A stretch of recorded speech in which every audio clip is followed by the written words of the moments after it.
Pacari is an Ecuadorian success story, voted the world's best chocolate year after year. It promotes sustainable farming among its 40,000 or so cacao suppliers, and is that rare thing, both delicious and good for you.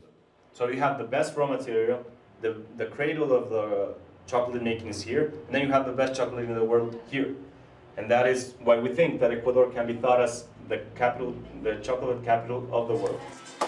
Pacari has grown and continues to grow in the quality chocolate market outside of Ecuador, mostly in Europe, outside of an economy heavily dependent on oil, responsible for about half the country's exports.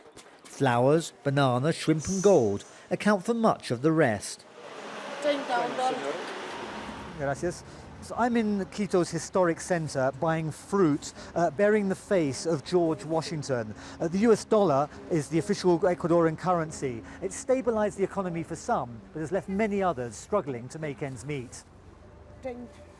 Muy bien, muchísimas gracias.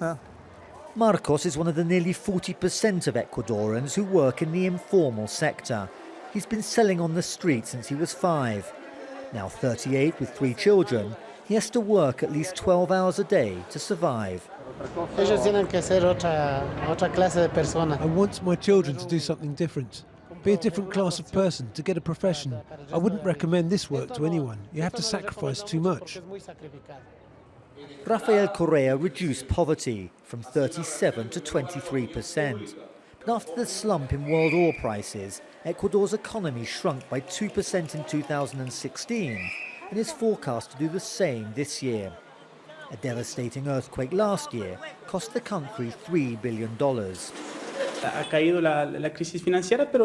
financial crisis has hit those with few resources, on low salaries, or those who have lost their jobs.